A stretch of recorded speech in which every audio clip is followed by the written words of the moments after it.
अस्सलाम वालेकुम जी। आज आप लोग ये बनाने जा रहे हैं एक बहुत ही मज़ेदार सॉस जिसका नाम है स्वीट चिली गार्लिक सॉस। एक मैंने आपको सिखाई थी वो है स्वीट चिली सॉस, ये गार्लिक सॉस है। तो इसमें जो आपको चीज़ें चाहिए वो है सिरका 10 डिस्टिल्ड वाइट विनेगर हो गया जो सादा आपको बोतलों में मिलता है। पानी का इस्तेमाल है 10 वाटर, चीनी जाएगी 10 शुगर, कॉर्न स्टार्च या कॉर्नफ्लावर ये वही जो जिससे आप सूप वगैरह गाढ़ा करते हैं। और उसके बाद आपको चाहिए बीच में केचप। ये सिंपल मैं हाइंस की इस्तेमाल कर रही हूँ। फ्रेश गार्लिक यानी कि लहसुन चाहिए, बारीक इसको आप पीस लेंगे। कुटी हुई लाल मिर्च, 10 क्रश्ड रेड चिली, सॉल्ट हो गया, नमक, ये तमाम चीज़ें हो गई सॉस बनाने के लिए। आपको दिखाते हैं आपने इसको बनाना किस तरह।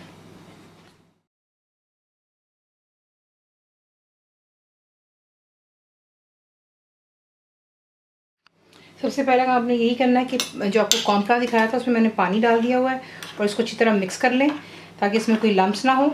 इसी के साथ में जो है हमारा सॉस गाढ़ा होना होता है। तो ये मैं यहाँ पर कर रही हूँ। उसके बाद आपको दिखाते हैं कि आपने नेक्स्ट क्या करना है। एक अदद पैन ले लें, उसमें आप ऐड करेंगे सबसे पहले पानी, उसके साथ ही इसमें जाएगा सिरका,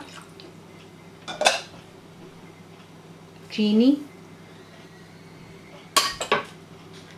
नमक, कुटी हुई लाल मिर्च, लहसुन फ्रेश जो है बिल्कुल इसको पेस्ट की तरह आपने बना लेना है और इसको हमें यहाँ पे पकाना है। तो जो आपको नेक्स्ट स्टेप दिखाते हैं। सबसे पहला काम ये कि फ्लेम आपने यहाँ पर जो है फ़िलहाल मैंने रखी हुई है मीडियम और हाई के दरमियान, इतनी ही आप रखेंगे। और आपने जो है बीच में चमचा हिलाते रहना यहाँ तक कि जो चीनी है इसमें अच्छे से डिज़ोल्व हो जाए सबसे पहले। और उसके बाद जो है आपको दिखाते हैं कि आप क्या करेंगे। शुगर यहाँ पे डिज़ोल्व हो गई। अब आपने इसमें ऐड करना है जो कि आपको केचप दिखाया था, टमाटो केचप इसमें डाल दें, उसको अच्छी तरह मिक्स करें ताकि टमाटो केचप जो अच्छे से इसके अंदर जो है मिक्सअप हो जाए। तो यहाँ पर देख लें अच्छे से केचप भी इसमें मिक्सअप हो गई, कोई लम्स नहीं रहने चाहिए उसके। तो बेशक आप एक विस्क के साथ में इसको मिक्स कर लें, बट दैट्स फाइन। उसके बाद इसमें यहाँ पर लाकर के आप ऐड करेंगे जो कि कॉर्नफ्लावर और पानी का मिक्सचर है ताकि हमारा यहाँ पर जो सॉस है वो गाढ़ेपन की तरफ आ जाएगा। तो ये कि इसमें आहिस्ता आहिस्ता आप ये मिक्सचर को ऐड करेंगे, एकदम से तमाम मत बीच में डंप कर दीजिएगा। हो सकता है कि आपको इतने की ज़रूरत ना हो क्योंकि अगर आप एक अच्छी क्वालिटी का कॉर्न स्टार्च या कॉर्नफ्लावर इस्तेमाल करते हैं तो ज़्यादा इस्तेमाल नहीं होता है। और अगर ज़रा थोड़ा सा सस्ता ब्रांड होगा तो फिर उसमें आप ज़्यादा इस्तेमाल करते हैं। तो मैं यहाँ पर जो है इसको ऐड कर लेने के बाद स्पैचुला के साथ में आप इसको मिक्स करते रहें और फ्लेम को आप ले जाएंगे लो और मीडियम के दरमियान ताकि अच्छी तरह ये बेशक गाढ़ा भी हो जाएगा लेकिन ये कि अच्छे से पक जाएगा ताकि इसमें जो पिसी हुई ये कुटी हुई लाल मिर्चें ये अच्छे से इसमें पक जानी चाहिए। तो यहाँ पर मैं इसको बिल्कुल लो और मीडियम के दरमियान में रख के कुक कर रही हूँ और फिर मैं आपको दिखाती हूँ कि जैसे ये गाढ़ा हो जाएगा। तो ये देख लें आहिस्ता आहिस्ता जो है ये गाढ़ेपन की तरफ आना शुरू हो रहा है। और जैसे ही आप देखेंगे कि इसकी कंसिस्टेंसी गाढ़ी हो रही है, प्लीज़ ज़्यादा मत गाढ़ा कर दीजिएगा, इस पर आपने ख्याल रखना है क्योंकि ठंडे होने पर भी ये काफ़ी ज़्यादा गाढ़ा हो जाता है। तो ये कि जैसे आपको लगेगा कि इसकी कंसिस्टेंसी आपके हिसाब के लिए सही है तो आप जो है नीचे फ्लेम बंद कर देते हैं और फिर आपको नेक्स्ट दिखा देते हैं कि इसको आप डिश आउट किस तरीके से कर सकते हैं। तो ये देख लें यहाँ पर जो है इसकी कंसिस्टेंसी कुछ यूँ होगी और ये देखिए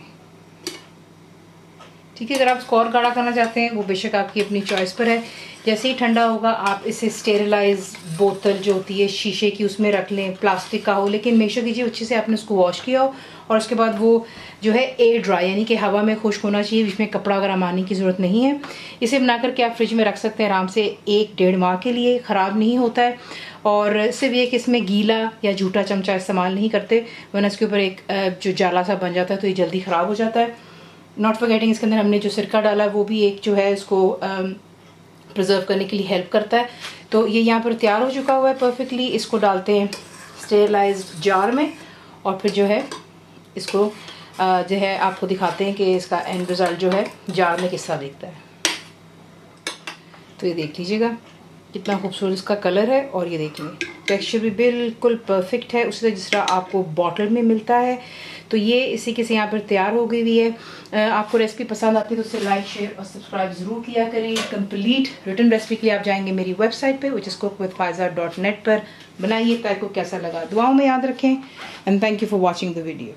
मेरे चैनल को सब्सक्राइब करें, बेल आइकॉन का बटन दबाएँ, मेक श्योर कीजिएगा कि ऑल भी प्रेस कर दीजिएगा ताकि आप लोगों को मेरी लेटेस्ट वीडियोज़ रिसीव हो जाएँ।